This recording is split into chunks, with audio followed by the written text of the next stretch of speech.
Welcome to the DocPoint Helsinki Documentary Film Festival, Finland's only documentary film festival. It is 2021, which means it is our 20th anniversary of the festival. I am Ulla Simonen. I will moderate the Q&A with Emilia Mello, the director of No Kings. Film is nominated for DocPoint-elokuvatapahtumat Award for Best International Documentary Film. I welcome you so warmly, Emilia. I really wish I could hug you right now. Me too. Good, From afar. good to see you. Where are you now? Nice to see you too. Hey, okay, this is gonna be hey, everyone. And now I forgot it already. Ilta. Hey, Ulla Ilta. That's good enough. Yes. You sort of said my name and Ilta, but that's good. Yeah. I mean, that is already a fantastic thing. So, starting out, I'm in São Paulo in Brazil right now. Good to see you. I so hope that you could have been today with us and with these lovely people that are here in the cinema. We've just seen your film, and congratulations.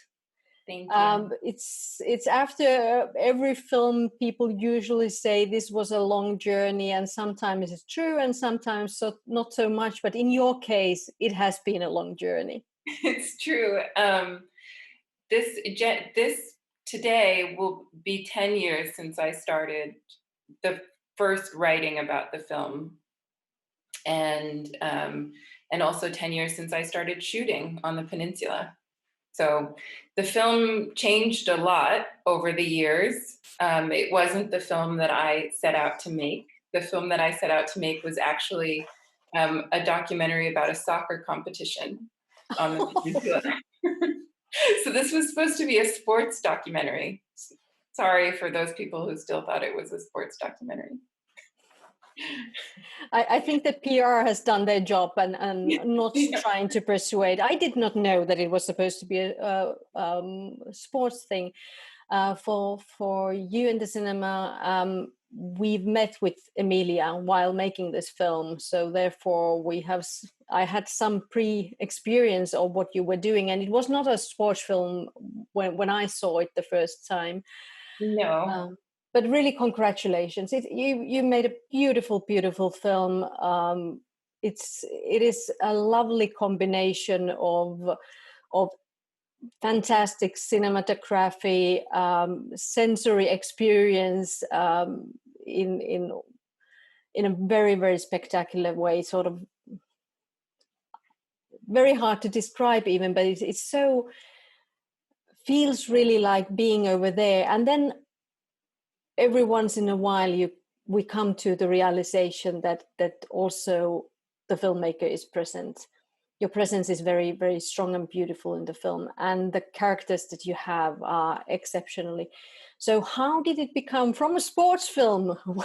How did it become a film about I think in Portuguese the name is No God, No Demons.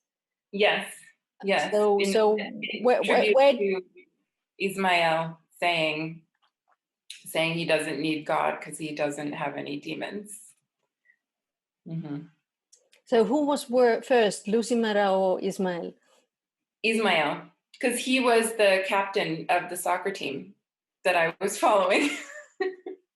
and I think my experience on the peninsula truly transformed me in more ways than one. And I think I wanted to allow that transformation to be a part of my movie and allow what I was discovering there to be a part of my movie. And what initially attracted me to the place was, there's this kind of parallel colonial history where you have a people who integrated and learned from each other instead of killing each other after, the colonial exchange, and also live in an intact rainforest and allow that intact rainforest to flourish around them, and allow the fish and wildlife to flourish around them. So that was sort of, I began with that moral north, and of these people who weren't at battle with the world, and then I allowed that to guide me. And I thought sports was going to be my way in, and and then actually my way in became just these incredible relationships that I built with people, and their just ferocity of spirit, and their, their absolute refusal to kind of conform, to any sort of imposed reality, um, of either the camera or traditional ethnography, or the urban world. So Yeah. Yeah, I think that I was thinking when watching it, I remember that we've talked about this as well, but when I was watching it, I was thinking of that there isn't this feel, you're very close to something that could be ethnographic film, but it's not. It's not only your own presence in there, but it's also, like you said, it's in the people who sort of refuse to take it. There's even moments of like almost like home video kind of moments, the stuff that you do when a family member is filming you, how you, like the mother who's sort of taking the casacha away, or whatever drink she's supposed, that I don't want to take that in front of the camera, kind of thing, that this is something I don't want to give to my grandchildren. And the combination of the nature and the characters, they really are part of their surroundings. It is something, it feels, especially in this time, it feels that this is the life of the rich, where Ismail is saying that if I could have the life of the rich, but I choose the cheap one. But I think this is truly the life of the rich.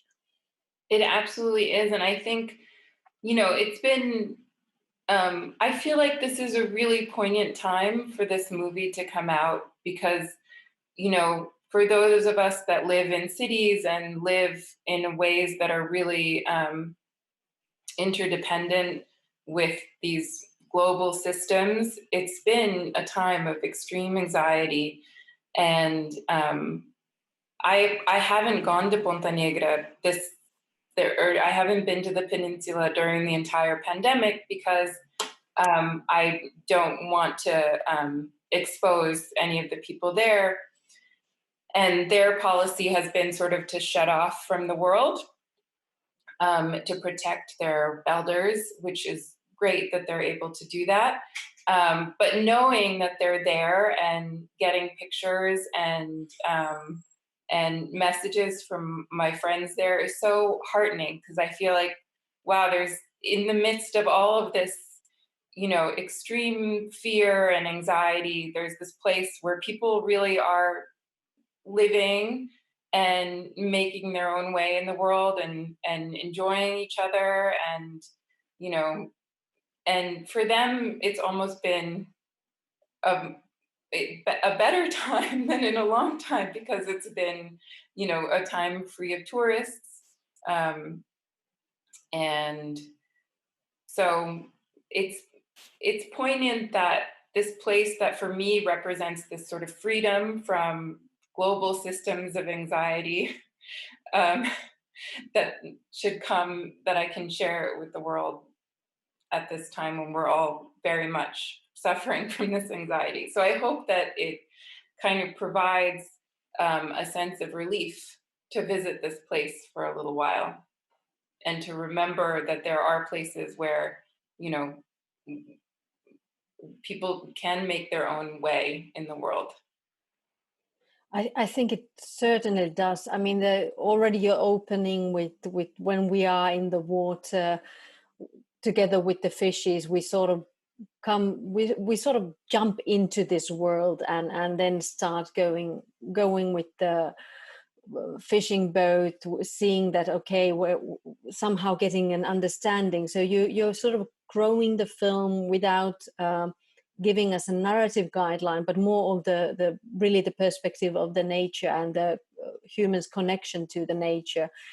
And I found it quite interesting that I did not even start to think that where am I, who are these people, then pretty much over there when you tell us in the captions of the political situation. So the images, the characters, they are so gripping. Did you plan on to have a more narrative,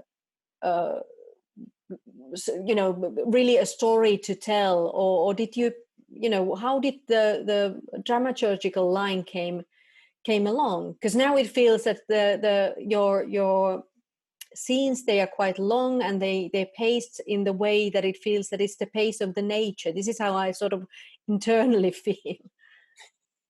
Yeah, I sort of shied away from drama in a way. There's obviously, there's people's lives are filled with drama, and but I really wanted it to be a sort of a more minute, intimate experience.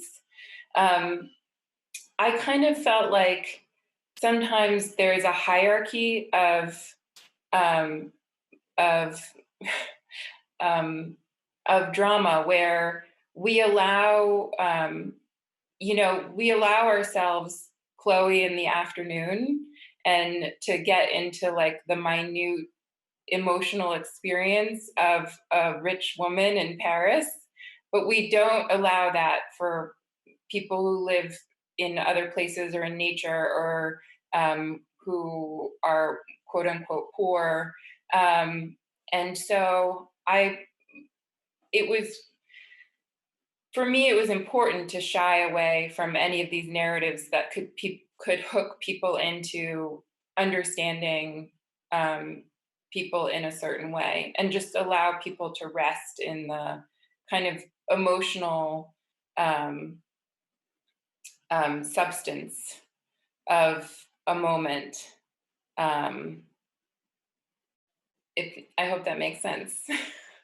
I think I do understand what you mean. I think that it's quite really the way we see your character, how we see their life through the images that you've taken. I have this feeling like you're amongst your own people, like there is a feeling of you being part of the family, even though we do understand from the small fractions of dialogue that you are not, that you came, but still there is this closeness somehow all the time present. It's very obvious that you've spent a long time over there. So how did Lucy Mara came along? She is such an incredible character, this Southern Pippi Longstrump, coming along over there and scolding you of not doing your job well when when going after the fish and all that. I mean, she's just incredible. How did she come along? She really chose me because, as you can see, she has, a big family, lots of brothers and sisters. And so she was going to school, and then after school, she would just come to my house and and hang out. And I think it was fun for her to be in an environment where it was just, she was, had her own little quiet space, and it was just the two of us, and I would make her lunch or make her a snack or something, and she would come and hang out with me after school when I was doing various things.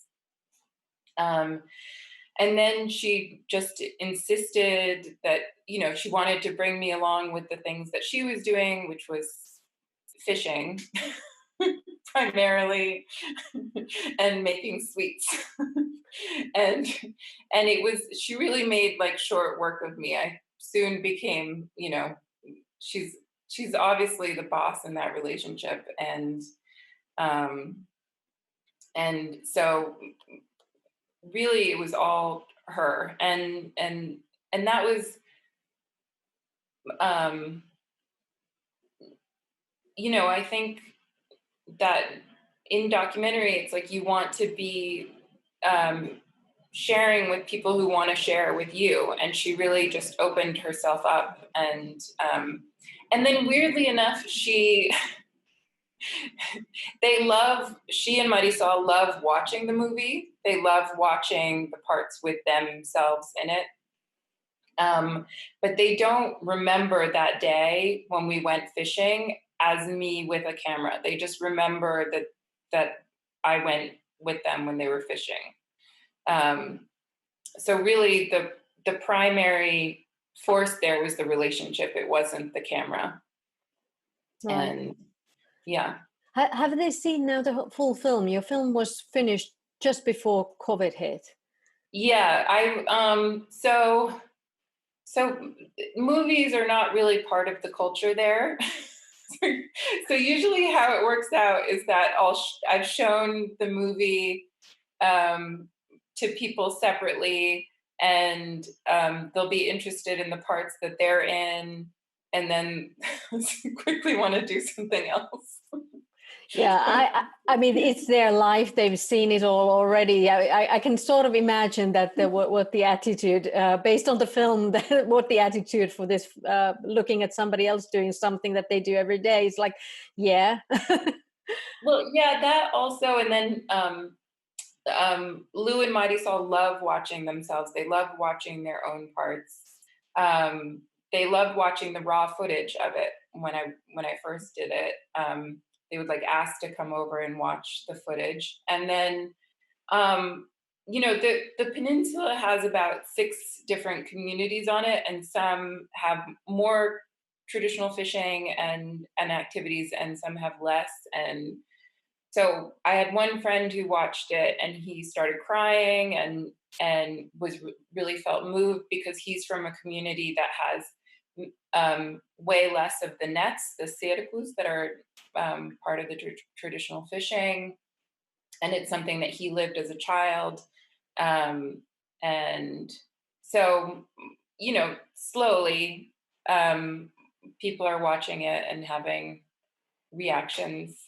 It is very evangelical, the community, or there's a lot of evangelical influence. So I'm still a little bit, you know, I'm a little bit undecided about whether I want to organize a screening for everybody to watch together, because they might not like the things, especially that Ismael is saying.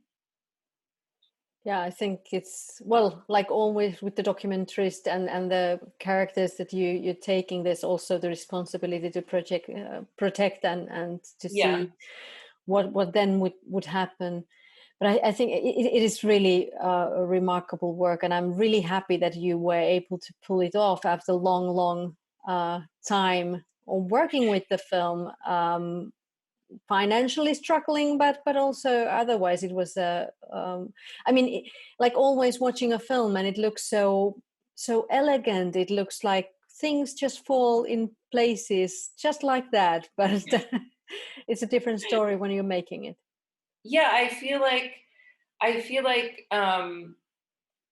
when I was there shooting, I felt like it was really communicated to me how this movie needed to be made, and then I was so stubborn with it that um, sometimes, just really, really stubborn about how I needed to make this movie, and people that I mean, there were people that really helped me, and Ben Zeitlin, who made Beasts of the Southern Wild, and most recently Wendy, was sort of there for the entire ride, kind of encouraging me along, which was great. And then Roberto Minervini came on as a producer a couple of years into the process, and I think he really understood what the movie needed to be, and he helped bring the right people. And then finally, I finished the movie with Maya Mendoza, who's an amazing editor, and Pier Paolo Filomeno, who just had an incredible eye for the people, and just both of them just had such an incredible emotional sensitivity and were able to be really gentle with me and with the material. Pier Paolo is just a wonderful young editor, Italian. That's a great name for anyone looking for an editor to look up now. Probably very Yes, busy after your film. yes. I think that with this film, it's especially appropriate that DocPoint, instead of, since we are not physically in the same place, we can't give you flowers. But even if you were in Helsinki, DocPoint wouldn't be giving you flowers and accolades right now, but you're going to get a certificate like this. I don't know if anything is visible. I try my best. Oh, yeah. Wonderful. You're going to get a certificate that says basically that you are now a guardian of an ancient forest in Finland. And there's a Oh, piece of land with your name on it that you will guard forever from this yes. moment on. And that That's will be so sent to you. amazing. So thank you so much, Emilia, for your film, and thank you for doing this Q&A, and especially thanks that I've been able to meet you together with this film. It's been such Yay. a pleasure. I'm so happy that the movie's in Finland. I really feel like, um, in Finland, I know there's such a strong connection to the land. So I'm happy that the movie is there and that it's with you.